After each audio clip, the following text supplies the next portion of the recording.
So I think we've covered those four pillars amazingly.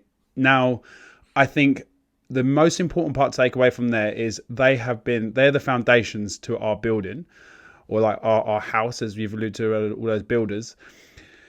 Is there anything that we can do, like through supplementation, that can improve our rate of strength, our rate of muscle growth? Obviously, they're two different bits that we need to talk about separately. Or is there bits that you would be taking no matter what, whether you're trying to build muscle or build strength? Okay, yeah, I'll answer the first one. Like, in terms of supplementation, strength is an area, and muscle gain is an area that actually supplements are proven to help with. Like with fat loss, no, but with strength, yes. The first thing I would say is the biggest performance enhancement that you're going to see is treating any deficiency. So all of the research, when they've been like, oh, maybe you've seen researchers, and they're like, oh, magnesium helps to improve this, or this, vitamin D helps to improve muscle strength. Most of the time, it's when people are deficient in those, and you treat that deficiency and bring them back to an adequate level, sufficient level, or you bring them to an optimal level. So I would suggest that if you haven't done any blood work and seen what's under the hood, what's actually happening in your physiology, go and get that done and see, because that just allows you to target any supplementation and food choices right away. That's going to be the biggest enhancement of that, rather than taking Tonkat Ali or I know some other thing you're getting spammed on Instagram with. Like, do that first. Then protein supplements, definitely. Okay, they're an easy way to get your higher protein intake, because we know that that's an absolute foundation. So definitely, and then the quality of them are so good these days. Back in the day, then 20 years ago, then they're a bit funky, but now they're really good. Then you're talking about things such as caffeine, creatine, which are proven to help improve power output, strength, muscle hypertrophy. What creatine is, but these things are proven. Like, they help with muscle gain, hypertrophy, and getting stronger. Okay, so if you're not taking these, you don't have to be chugging. You don't have to take caffeine, but it does help with exercise performance. So again, helping with that key fundamental of training in the correct way. Creatine, definitely. I mean, we used to say, oh, it's a cheap supplement, but because of the worldwide shortage of it now, it's not It's that getting cheap, but expensive it's now, isn't it? still Yeah. beneficial. Yeah, I know. Yeah, I know. Yeah, should have stockpiled that before COVID. You'd been laughing. But creatine, 100%, it still works. The other one that people might have heard of is beta alanine. Now, the studies on actually getting muscle hypertrophy directly don't. There isn't any robust research. What it can do is help with exercise performance. Now, I'm on the fence on it, because the type of exercise that you need to do in terms of getting bigger and stronger maybe doesn't lend itself to the type of exercise that beta alanine has been shown to be beneficial for. So, like, more 60, 80 seconds to 2 minutes, that type of CrossFit Mm. style, more functional kind of, like, circuit stuff, or sprinting kind of endurance stuff. That's where beta alanine helps more so, but it can still help with improving exercise performance. So it's not directly helping with increasing muscle hypertrophy, but it potentially might help depending on what type of training that you're doing. I know you guys are covered on building muscle with CrossFit and Mm. that type of thing. So, that's an area where I don't think it's a necessary thing, but it might be something that could be helpful.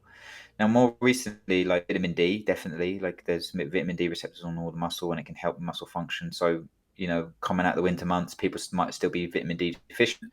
So again, if you're not taking vitamin D, get your blood work done. Or if you know, are like a hermit like me, and I work inside, Mm. training inside, and I can't remember last time I see the sun, I definitely still supplement without even getting my Mm. blood work done.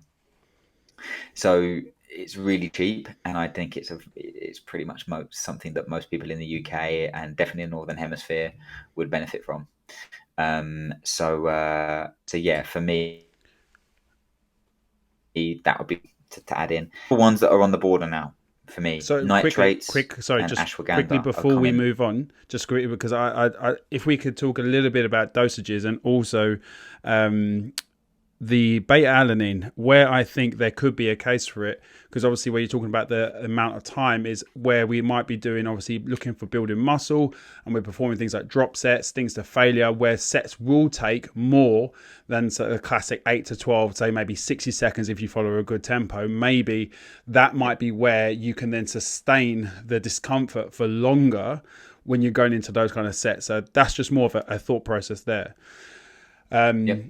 The dosages now with creatine, obviously 5 grams a day is what we kind of, most people, or 3 to 5 grams. I think people say, like women around the 3, guys around the 5. I've heard if you're a bigger guy, someone like 100 kilos, I generally take about 2 scoops, which is going to be like closer to 10.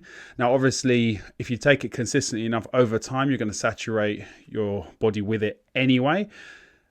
Is there a case for me taking closer to say 8 to 10 grams a day compared to the 5 because I'm bigger? And if someone else is bigger, do you think that's the case, or is that just a load of hoo-ha?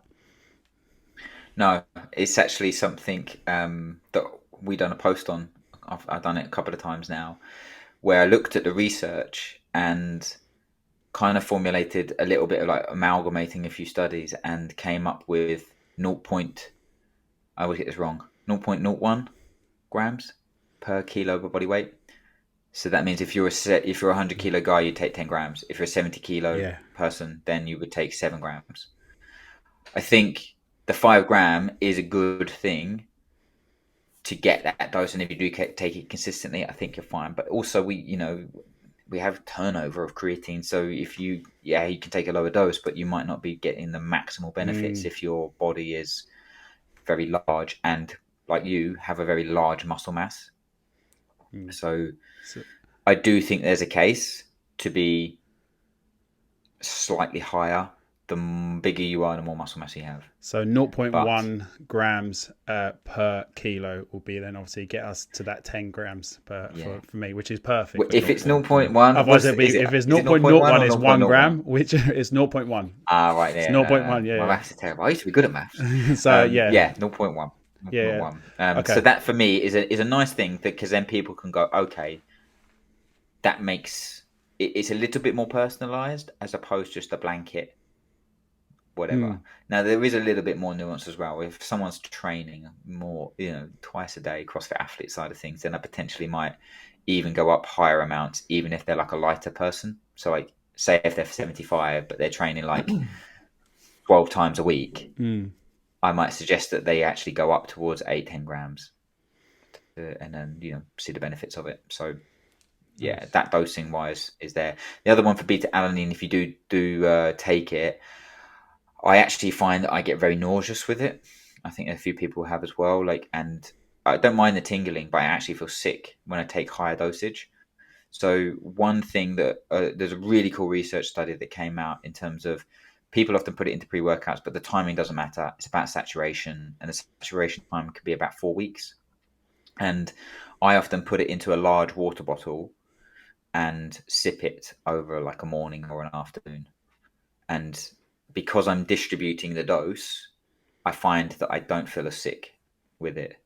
And this has helped some of my clients also get in enough. There is a couple of products that have slow release beta alanine, but they're super expensive.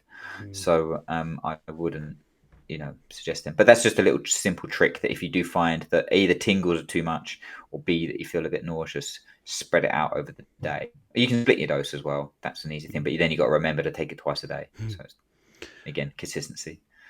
And could we then talk about those, like, the on the fence ones, the ones that, if you can and you've got the extra funds and you want some extra performance enhancements, what would those kind of things be? Yeah, nitrates is the one that I'm excited about. They're often perpetrated for aerobic and a more endurance based stuff, but there's a lot of research coming out in terms of increasing, like using it acutely. So using it 90 minutes to 2 hours before a session, and then that's increasing squat performance, power output. So there's a bit in there in terms of actual strength development in that. It's still quite early, but there's some promising stuff on it. Betaine as well. This is one myself and Luke did a research review on this.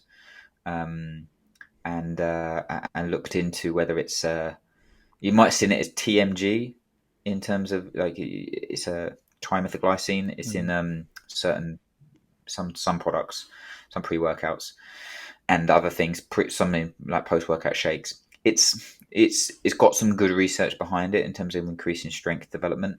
Again, relatively early, and then ashwagandha is the other one, increasing power output.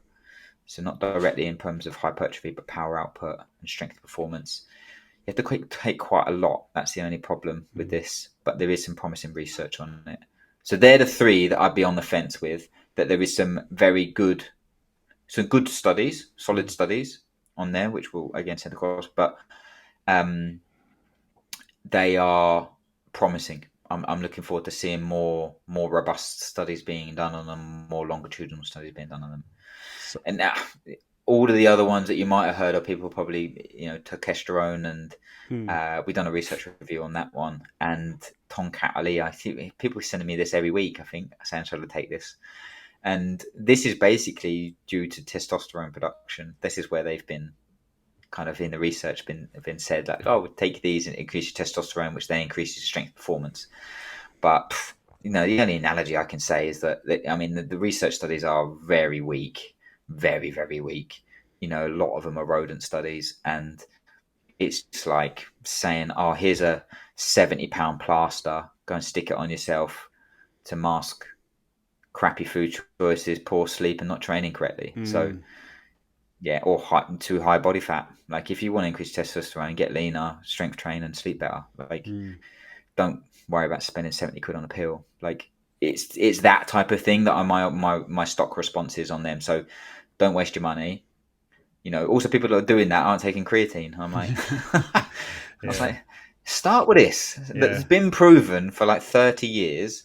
Then maybe we can start, focus on other areas further down the line. But that's a kind of hopefully a quick overview on supplements, but it can help. Could I just work backwards just on those? So with the what was the last one? I haven't forgotten the last one. It was beat him in a second. What was the last one? No, Rob, you don't need to take them. Ashwagandha, that was it. So aren't you supposed to not consistently take that? Is there a thing like how often you take it? Is that a thing? Or is it okay to take it regularly? If it's a thing, I haven't. Yeah, if it's a thing, I haven't heard of it. I would like to read that. Where that's come from. Probably just put it out my ass. I don't understand. Yeah, in my experience, in my knowledge, I don't understand why that would be the case. Okay. Yeah. Okay. I probably am. I might have missed out something. Yeah. It's not like taking something. It's not like taking exogenous testosterone, which is going to then lower your own production of testosterone. Yeah. Or it's not like taking something that is synthetic. It's a natural product that's helping your body deal with stress. So I don't know. I haven't seen that. So if anyone does anything, I would like I'll have a little that. look and see if I can find what I might have thought it was. And just lastly, on the nitrates, is there anything in particular you'd recommend taking? Any particular branded ones? Because obviously the ones I know, like Beat It and like Cherry Active, like those kind of things. Is that basically what you're saying we should be taking if we want to go that little bit extra, that 0.1%? Yeah, just get the shots. They're really cool. Like you can get them on Amazon or B-tip shots, and they're really good. 400. The research suggests 400 to 800 milligrams, but I think those shots cover that. So you only need kind of one. Like that's the good thing for me. This is why nitrate supplementation is promising, is because it's relatively easy to get the actual required dose that they say in the research. I know some of the research studies are like, like turmeric. Like, turmeric and curcumin helps, but you got to take 8 grams a day. And I'm like, it's not going to happen. No. So, it's that type of thing that actually is very applicable in an easy way to do, like creatine. So that's why I'm quite excited about it in terms of strength development and power and training sessions. So yeah, Beat It, and the Beat Active and stuff is two good products. You can get ones that mix in like crystals as well. I think one of them, so you can actually mix it in. So it's not just the little shot. You can actually it's actually like crystals, and it's like a powder, and you can then mix it in things. But I haven't tried that yet.